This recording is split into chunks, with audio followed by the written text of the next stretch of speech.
కొరింథు 5వ అధ్యాయం. మీలో వ్యభిచారం ఉన్నట్టు మాకు వినవచ్చింది. ఒక వ్యక్తి తన తండ్రి భార్యను ఉంచుకున్నాడట. ఇలాంటి వ్యభిచారం క్రైస్తవులు కానీ ఇతర జనాలలో కూడా సూచించబడడం లేదు.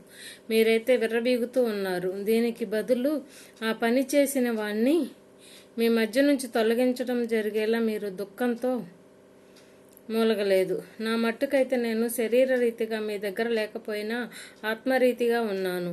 వాస్తవంగా మీతో ఉన్నట్టుగానే ఆ పని చేసిన వాడికి ఇంతకు ముందే తీర్పు తీర్చాను. మన ప్రభువైన యేసుక్రీస్తు పేర మీద సమకూడేటప్పుడు నేను ఆత్మరీత్యా మీతో కూడా ఉండి ప్రభువైన యేసుక్రీస్తు బలప్రభావాలతో అతని శరీరం నాశనమయ్యేలా అతన్ని సైతానుకు అప్పగించండి. ఈ విధంగా యేసు ప్రభు వచ్చే రోజున అతడి ఆత్మకు విముక్తి ఉండేలా ఉద్దేశంతో అలా చేయండి. మీరు అతిశయించడం మంచిది కాదు. పొంగు పదార్థం కొంచెమైనా పిండి ముద్దంతటినీ పొంగజేస్తుందని మీకు తెలియదా? కాబట్టి మీరు కొత్త పిండి ముద్దలాగా కావడానికి ఆ పాత పొంగు పదార్థాన్ని తొలగించండి. అసలు మీరు పొంగు పదార్థమేమీ లేనివారే. ఎలాగంటే క్రీస్తు మన కోసం పస్కా బలి అయ్యాడు. అందుచేత మనం పాత పొంగజేసే పదార్థంతో కాక, చెడుతనం దుర్మార్గం అనే పొంగజేసే పదార్థంతో కాక, నిజాయితీ సత్యం అనే పొంగని దానితో ఈ మహోత్సవాన్ని ఆచరించుదాం.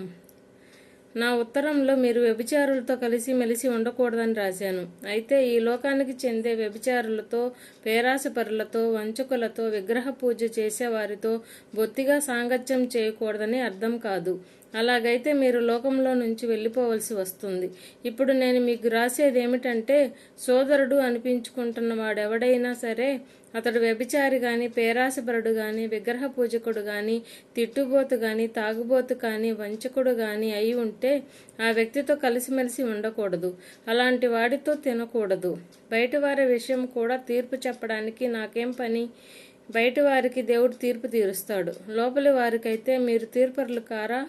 మరి అందుచేత మీ మధ్య ఉండకుండా ఆ దుర్మార్గుణ్ణి వెలివేయండి.